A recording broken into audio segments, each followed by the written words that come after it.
नमस्कार, आप देख रहे हैं पंजाब केसरी टीवी। मैं हूं आपके साथ रिद्धि गौतम। महाराष्ट्र के deputy chief minister Ajit Pawar अब हमारे बीच नहीं रहे।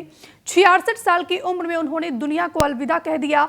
महाराष्ट्र और देश की राजनीति के लिए ये सबसे बड़ा झटका माना जा रहा है, खास करके उनके परिवार, उनके कार्यकर्ताओं के लिए। और इसी बीच देवेंद्र फडणवीस से लेकर जितने भी राजनीति के दिग्गज नेता हैं, सभी की प्रतिक्रिया भी सामने आई है। सभी ने शोक व्यक्त किया है और विमान हादसे की तस्वीरें भी इस समय हम आपको टीवी स्क्रीन पर दिखा रहे हैं।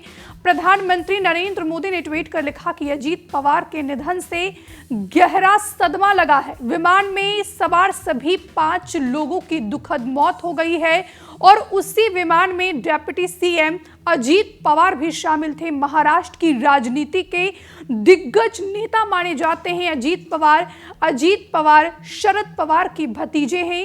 बारामती के राजा माने जाते हैं अजीत पवार, और बारामती में ही जो है आज वो चुनावी रैली को संबोधित करने जा रहे थे और उसी दौरान जो है ये विमान हादसे का शिकार हो गया, जिसमें अजीत पवार की दुखद मौत हो गई है। देवेंद्र फडणवीस ने कहा कि एक दिलदार मित्र को मैंने खो दिया।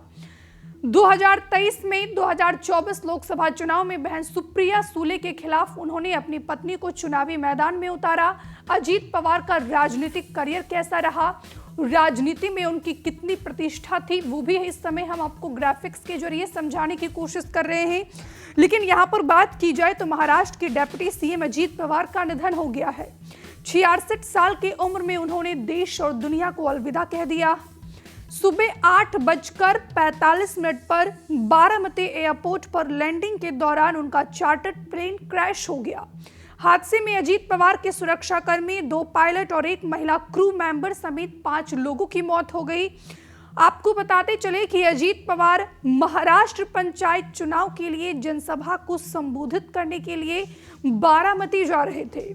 महाराष्ट्र एविएशन डिपार्टमेंट के मुताबिक ये विमान बारामती एयरपोर्ट पर लैंडिंग के लिए अप्रोच कर रहा था और पहली बार में पायलट को रनवे साफ दिखाई नहीं दिया, तो विमान को दोबारा ऊंचाई पर ले जाया गया पायलट के द्वारा। उसके बाद पहली कोशिश नाकाम रहने के बाद बारामती के रनवे 11 पर दोबारा लैंडिंग की कोशिश की गई पायलट के द्वारा और इसी दौरान ये विमान हादसे का शिकार हो गया। चंद मिनटों में ही ये विमान धुएं के गुब्बारों में तब्दील हो गया, आग की लपटों में तब्दील हो गया। और ये सीसीटीवी फुटेज भी अब बारामती विमान हादसे का सामने आया है। आप ये एक्सक्लूसिव सीसीटीवी फुटेज इस समय हमारे टीवी स्क्रीन पर देख रहे हैं। 8:45 और 55 सेकंड में ये हादसा हुआ है। आप इन तस्वीरों को देख सकते हैं कि किस तरीके से, ये देखिए, आप देख पा रहे होंगे कि 8:46 में ये विमान जो है हादसे का शिकार होता है और लैंडिंग के दौरान चंद मिनटों में ही ये विमान जो है धुएं के गुब्बार में तब्दील हो जाता है।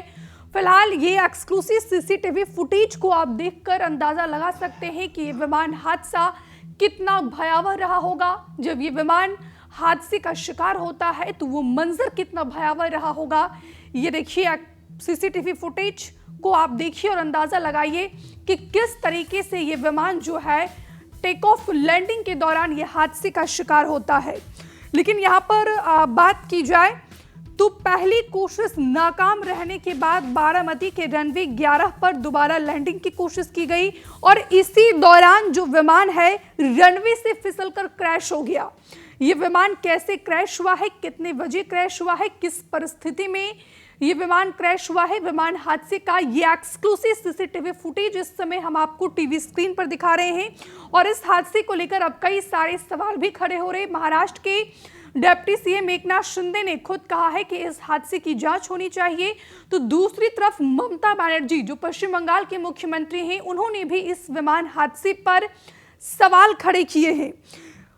इधर जानकारी ये भी मिली है कि लैंडिंग के दौरान पायलट ने कोई इमरजेंसी सिग्नल भी नहीं दिया था, उसने मेडे कॉल भी नहीं किया था। घटना के समय बारामती के फ्लाइंग क्लब में कोई विमान उड़ान पर भी नहीं था।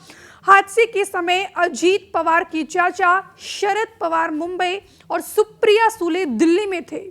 जानकारी मिलते ही वे परिवार के साथ बारामती के लिए रवाना भी